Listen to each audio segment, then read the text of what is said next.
Donc là je fais une petite vidéo pour quelqu'un qui m'a demandé pour comment gérer les reCAPTCHA avec Django. Alors moi c'est vrai que je l'ai fait de manière très basique, après je pense qu'il y a moyen de faire un peu plus poussé.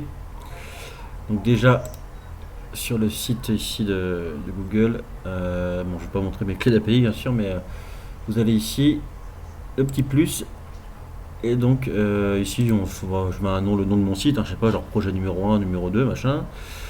J'utilise celle-là, moi, la V2 avec une case à cocher, je ne suis pas un robot. Envoyer. Il faut d'abord ajouter le domaine. Donc, par exemple, pour en local, c'est .0.0.1, si je dis pas de bêtises, ou c'est l'inverse, .0.1, bref. Donc, ça, c'est bon. Et ensuite, donc vous validez et on verra après pour les clés d'API. Sinon, il y a des clés d'API qui sont fournies, mais moi en mode développement, j'utilise les clés test. Du coup, j'installe cette librairie. Voilà, donc rien de compliqué. Et ensuite, on va directement les voir dans le projet que j'ai ici. Dans les settings. Alors, qu'est-ce qui se passe dans les settings? Je rajoute du coup dans. Je suis allé trop loin. Dans mes applications installées Django reCAPTCHA ici. Voilà.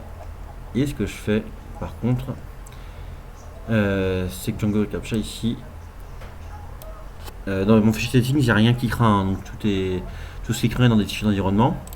Donc ici, j'utilise des clés de test. Ça, c'est les clés que tout le monde peut utiliser pour Django reCAPTCHA.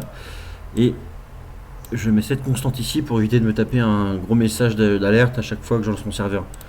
Parce que j'utilise des clés test. Voilà. Et ensuite, dans les formulaires, on va prendre un formulaire au hasard, pour s'inscrire par exemple. Hop.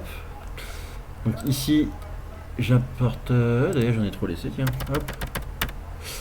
Ici, donc j'importe le reCAPTCHA field et je le rajoute ici en champ. Voilà. Donc pas besoin de le mettre là dans les fields, hein, il suffit de le mettre, sauf si vous le positionnez. Mais moi, je le mets ici. Voilà. Et ensuite, c'est prêt à fonctionner. Ça, faut pas faire attention, c'est quand je suis en mode test. Du coup, je le désactive. Donc voilà, sinon rien de plus. On peut aller faire le test, hein. Hop.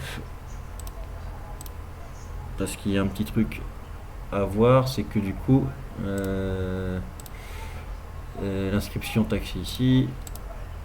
Comme je suis en mode test, il y a un petit message d'alerte, mais c'est pas grave. Voilà. C'est juste qu'en production, il faut mettre les vraies clés que Google fournit.